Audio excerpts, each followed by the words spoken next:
KBC में करोड़पति पति। सूरज के जीवन का एक ही फंडा था कि मेहनत तो गधा भी करता है, घर बैठे जो कमाए समझदार वही होता है। इसीलिए उसने कभी नौकरी ही नहीं ढूंढी। इस बात से हालांकि उसकी पत्नी शिखा बिल्कुल भी अग्री नहीं करती थी, पर फिर भी सूरज को समझाना बेकार था। टीवी में कैसे बनोगे करोड़पति का ऐड देखकर उसे लगा कि बस अब तो घर बैठे ही वो करोड़पति बन सकता है, और उसके पीछे उसने अपने सारे सोर्सेस एक्टिव कर दिए। 2 हफ्ते में उसके कलीग के साले के पड़ोसी के बेटे का सोर्स निकलता है जो कि उसे शो में पहुंचा सकता है, और सूरज उससे मिलने चला जाता है। अच्छा, तो हमें मुकेश जी बता रहे थे कि आप हमें शो में पहुंचा सकते हैं। हाँ, उसमें कोई तकलीफ नहीं है। मैं कल अगर कोशिश करूँ तो इसी महीने में आपका नंबर आ जाएगा। अरे ये तो बहुत बढ़िया हो गया। अच्छा, वो सिलेबस और क्वेश्चन पेपर का कोई जुगाड़ है क्या? हैं? उसका तो कोई जुगाड़ नहीं है। तो वो वाकई में कुछ भी पूछ सकते हैं? हाँ, वो तो बच्चन जी पर है, जो पढ़ते हैं वो पूछ लेते हैं। पहली कोशिश फेल होने पर अब सूरज के सामने एक बहुत बड़ा सवाल था कि आखिर जवाब कहाँ से लाए। तब शिखा ने एक सजेशन दिया, क्यों ना सूरज अपने चचेरे भाई सुमित से मदद मांगे, जो कि यूपीएससी की तैयारी कर रहा था। हालांकि इतनी मेहनत करना सूरज को समझ में नहीं आता था, पर कोई और रास्ता ना मिलने पर वो आखिर सुमित से बात करता है। अरे सुमित, हमारा कैसे बनोगे करोड़पति के लिए सिलेक्शन होने वाला है।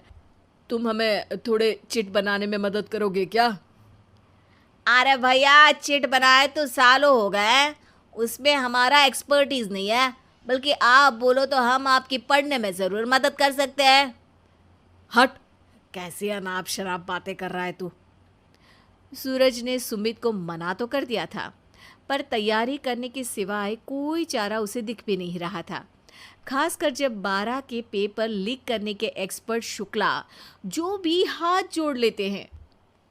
आखिर सूरज को सुमित के पास जाना ही पड़ा, और उसने सुमित और शिखा से वादा किया कि वो बहुत मेहनत करेगा। 1 महीने की तैयारी के बाद फाइनल हुआ कि शो से 1 हफ्ते पहले एक ट्रायल खेला जाएगा, जहां पर सारे रिश्तेदार ऑडियंस की जगह पर होंगे और शिखा सवाल पूछेगी। दूर दराज से भी रिश्तेदार आकर हाजिर हो गए देखने कि आखिर कैसे बनेगा सुमित करोड़पति। सब कुछ सेट था, और इतने में सूरज आकर अपना स्पीच देता है। ये 1 महीना मेरे लिए आसान नहीं था, पर अपने भाई सुमित और अपनी पत्नी शिखा की मदद से मैं इतनी दूर पहुंच पाया हूँ। मेरे मम्मी पापा के आशीर्वाद ने भी बहुत साथ दिया है मेरा। मैं उम्मीद करता हूँ कि आज के शो में आप लोगों को बहुत मज़ा आएगा। साक्षी पहला सवाल पूछती है, और पूरे कमरे में सन्नाटा छा जाता है। इंडिया में कितने स्टेट्स हैं? 3, सॉलिड, लिक्विड और गैस। अरे रुकिए, तो ऑप्शंस तो देने दीजिए। इतने में 5वीं कक्षा का चिंटू बोल उठता है। अरे क्या मामा, आप तो पहले सवाल पर ही आउट हो गए। अरे बेटा, पहला सवाल तो ट्रायल होता है ना। अरे तुम अब देखना। देखने जैसी बात तो थी ही। सूरज को इतना शांत किसी ने नहीं देखा था। कभी कभी तो लगता था मानो सूरज आंख खोलकर ही सो गया हो। मामा जल्दी करो प्लीज, कल सुबह पनवेल भी तो निकलना है। अरे हट, कंसंट्रेट करने दे मुझे। 3 सवाल में 3 लाइफलाइन खत्म हो चुकी थी, और अब चौथे सवाल पर भी सूरज का मौन नहीं टूटा। पर सूरज अभी भी हार मानने को तैयार नहीं था। उधर हर कोई सूरज को छोड़ सुमित को देख रहे थे। आखिर सुमित ने ही तो पढ़ाया था सूरज को। गजब बेइज्जती है यार। अरे बेटा, तो बाप का, दादा का, भाई का, सबका नाम बुड़वाएगा। अरे 3 लाइफलाइन ले ली तो भी तेरा कुछ नहीं होना है। अरे कोई इतनी बात करता है क्या शो पर? अरे बेटा, शो पर तेरे जैसे भी तो नहीं आते ना। सूरज की ये जंग आखिर 1 घंटे बाद 5वें सवाल पर खत्म हो गई जब उसने इंडिया के नेशनल बर्ड का नाम कहा, कौवा। अरे बेटा, मज़ा तो बहुत आया, बस थोड़ा टाइम पर ख़त्म होता तो आनंद भी आ जाता।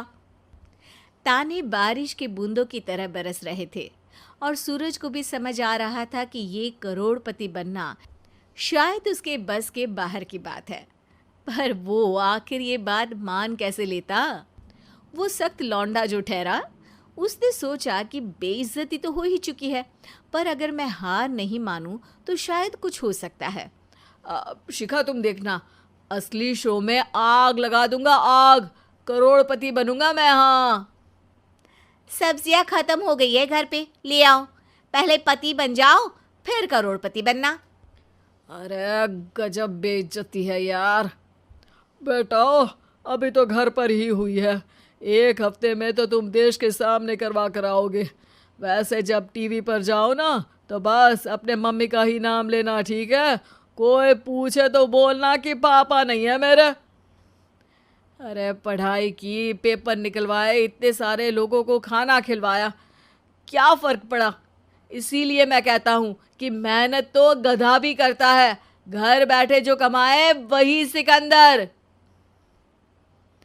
लेकिन मामा, गधे भी जानते हैं कि हमारा राष्ट्रीय पक्षी मोर है।